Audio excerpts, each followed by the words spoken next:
Well, guys, weekly wrap time again, and Chris, bit of Armageddon going on outside with the weather. Hard to know if we're going to have any runners this weekend. It is. I think we should be right though. I think well, actually, I was about to say the forecast was to stop raining tomorrow, but I just looked at it a minute ago and it's not. So who knows? But so far so good. I think you were talking to the guys at the track before, and we're all systems go at this stage. So I expect it to be on. Surely it eases up by then, and we should be right. Yeah, no, absolutely. But fairly quiet week this week. Probably one notable mention: Seiko resumed after a fairly long layoff, and look, it was a fourth at Canberra, but positive signs. He's not a notable good performer first up, and I thought his run was fairly strong. And he'll go into this week's run. He's got one coming up later in the week, and he'll go into that hopefully with positive signs. Yeah, I thought he ran really well. Run was probably better than the ride. But he, as you say, he's not really a first up horse, but performed very well, and I guess backed up what Nick's been saying leading into it too, of how well he's been travelling, and he's been very happy with him, and he will surely kick on from this. He'll get a lot of benefit out of that run, and yeah, looking forward to his next couple of starts. I think he'll be cherry ripe.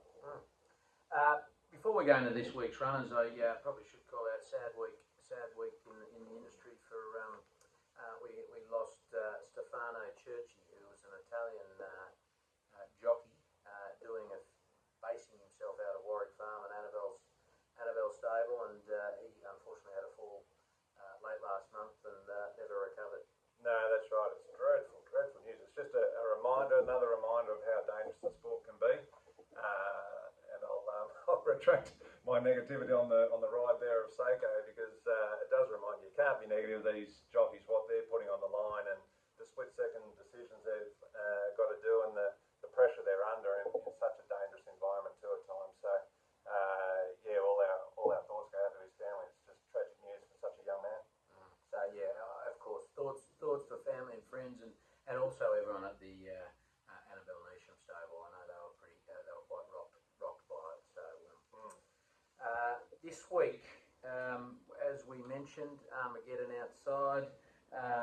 Tomorrow's Hawkesbury meet moved to Newcastle. We have two in at this very point in time: Quality Miss and Densetsu. Hard to see them heading up there, but we'll just wait and see what happens overnight. Both in desperate need of a good run, a good performance this time, and so hopefully we'll, if there's an opportunity tomorrow, great. Otherwise, it'll be later in the week. Yeah, exactly right. I mean, it's hard to. Well, it's hard. It's going to be hard for any runners this week, I think.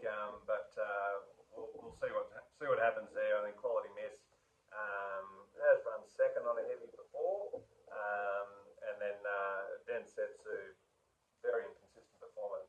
One week he'll be winning a race, next week he'll be running 10th.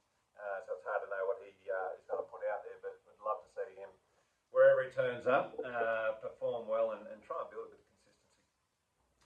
Absolutely, and then we move on to the big one. Obviously, Marzu Group 1 tomorrow, TJ Smith Stakes, massive day, massive race, red hot field, the best of the best. They're talking the best sprinter in the world in Imperatriz, plenty of others. And how good is the weather for that?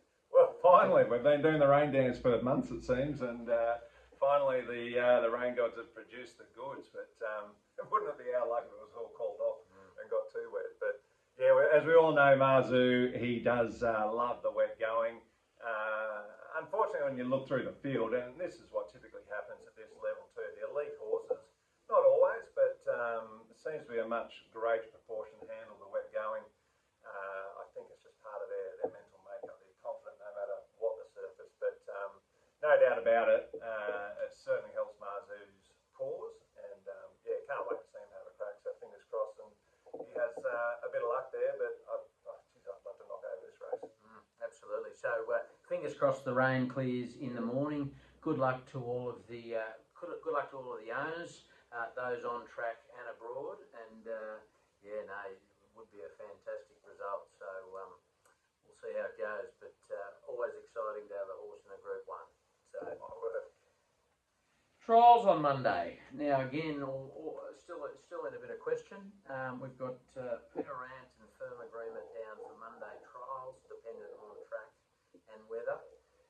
Peter Rant back from Gelding, and by all accounts, he's come back in and he's working well at home, and very exciting for firm agreement and owners.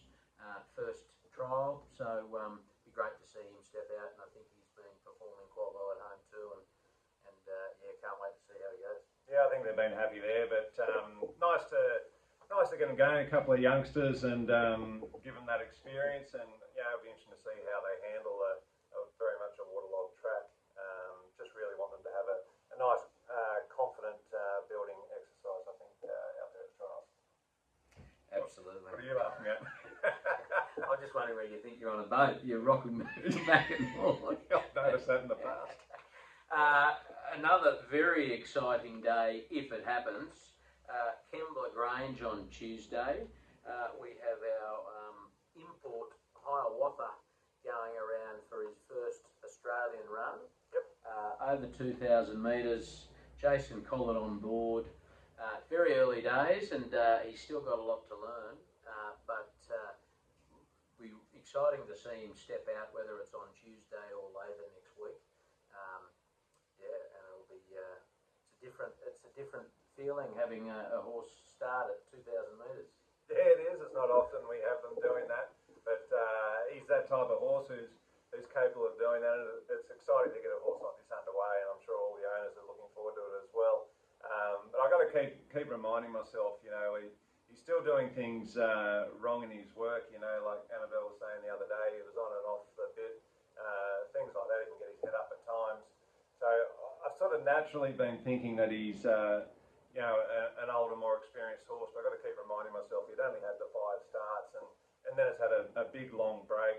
What was it, about 18 months or so since he last raced. So effectively, I sort of think we are pretty much getting him back into the swing of things and starting from scratch. So it's going to be great to get him underway, and no doubt he's going to build into his preparation and certainly the next preparation, but keep improving along the way. So wherever it is next week, good luck to all the owners, and I'm sure I'll see plenty of you on track for that first run. Then nominations now for next week. Wednesday at Gosford, we've got Zoo Prince. He was a tad disappointing first up after his gelding. He's a really good horse, and so hopefully he can return to that form and continue progressing. But so he's nominated for Gosford on Wednesday. Yeah, it's the Metropolitan meeting transferred out there to Gosford, which they do a bit of at this time of year. And yeah, I thought you were generous there. Tad disappointing. I was a bit more disappointed than that in his first up run, because as you say, he's a quality horse and he's just been gelded and returned, and I think we all expected better things. His attitude was better, all that sort of thing, but it didn't translate on the racetrack. But we did go in there without the blinkers on him, which I think was the most important thing to take out of that race. And he took the mickey out of us, and I think the blinkers go straight back on in the next race, and I think you'll see him turn around very shortly.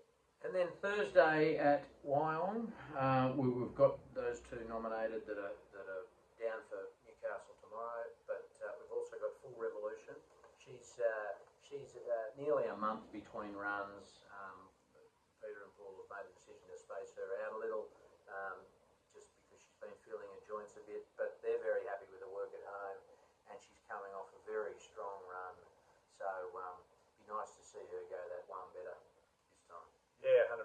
Off the back of that second placing last start, I think she'll appreciate probably a bit of cutting the ground, and I think she'll race really well. I still remember her sire, Russian Revolution, getting the better of us. I think it was in the Galaxy on a heavy 10 at Randwick when we had Redzel competing against him. But yeah, no, I think, as I say, I think she'll appreciate the cut out of the ground, and hopefully she goes one better, but she's been racing really well. So that's the end of the runners for the week, so good luck to everyone. I just wanted to mention our open day next Sunday the 14th, our yearling open day down at Thenford Farm. we've had plenty of responses, which is fantastic. But anyone else who's keen to come down and have a look at our new purchases, see a little how the breaking process is done, and yeah, obviously have a look at our new purchases and some that are still available with shares. We'd love to have you, so have a look out for those communications that I've sent this week, and register, and it'd be great to see you there. And of course, there's the beautiful Thenford Homestead Gardens, which are spectacular. So have a look. If you're struggling, give me a shout. But just wanted to remind you of that.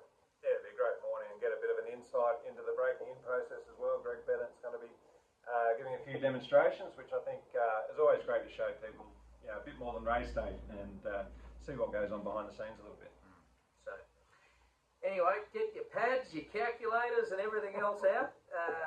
It's red hot tip time, and I'm sure Chris is going to baffle us all again. Last week, Chris, I see you got a boxed trifecta. So, yep. In theory, well done. I noticed they were top 3 in the market, with everything else a long shot away. So it's sort of along the same themes. Let's not downplay it. So if anyone actually got on that, let me know what the dividend was. I'd love to know. That was a career-defining achievement. That I was very proud of that. You also picked Orchestral. Yep. Paying $1.55. It's another collect. So congratulations. Just continues on your winning ways. Good value. Sorry, I didn't add much value. You got your money back on Autumn Angel because she was scratched. And was that your best tip of the weekend? I haven't looked back at the tape, but I was on I Know a Star, who came second, and I'm paying $2.80 for the place. Can't quite remember whether I suggested it was each way or not. I think you probably know deep down, Sam. Anyway, this week, what have you got? Caulfield. Speak slowly. Caulfield, race 7. No, that's just speak slowly when we get around. It gets a bit complicated then, but it's nice and simple in Caulfield. Race 7, Antrim Coast, the last start winner for the win again, to go back to back. Then it What's it paying? 3, I think. Creeping up there a little. Put a house on. Got 2 holiday houses by the end of the day. Randwick, race 5 in the country championship. Bandy's Boy. Now this is where things get complicated, Sam. You're going to have to jump onto Betfair, which I've never done in my life. But if I understand it correctly, you can have a punt on there in play after they're jumped, because the first 200 metres is going to be crucial for that horse. If it gets going well and is up front, get everything on for the win. If it's a bit slow out, it's going to get buried deep back on the rail, and there's no chance. So lay it if that's the case. Now on to race 8 at Doncaster. So the confidence is up after the box trifecta, getting complicated. But the Doncaster, I've got to stick with my old mate, Oban Burabai, or whatever he's called. Couldn't pronounce him last time, can't pronounce him this time, but he duly saluted last time, and I've got to back him again this time. But geez, it's a competitive race, absolute cracker. Doncaster is a ripper of a race. Each way for him, each way. Each way. I think he's paying about $9 for the win. And Yes. Forget that Betfair stuff. You didn't hear that from us. So I too have gone a Caulfield race, just in case. Say that you've got something in case it's all called off tomorrow. Very tough racing at Rose Hill when it's a heavy team. Anyone could win, but Caulfield, I'm in race 9, the Easter Cup, and number 9, Carini, knocking on the door, paying $6, and worth having a look at. Randwick, I've got 2, again very tough with the wet, so I've just been trying to see who's done anything in the wet. I'm on the English sires, and none of them have done anything in the heavy, but so it's really who's done a little on the soft. I'm on number 10, Manal, who seemed to be coming home quite well behind Lady of Camelot in the Golden Slipper. So the extra 200, extra furlong, 200 metres will suit. So paying $7.50. Has won on soft, so there's a few things to like there. And then race 9, the Australian Derby. I'm on your mate, number 14, Zardozi. Plenty of reasons why. Good barrier, lightweight. Jamie Carr on board. and step up in trip. So might be worth looking at those three as well. And I'm glad you didn't need the calculator for yours today. I don't think you ever do. You can do it all in one hand. So anyway, guys, that's it. Stay dry if you're in Sydney or anywhere else for that matter. But good luck to all the owners on the weekend and next week, and have a great weekend. Enjoy, guys. Stay dry.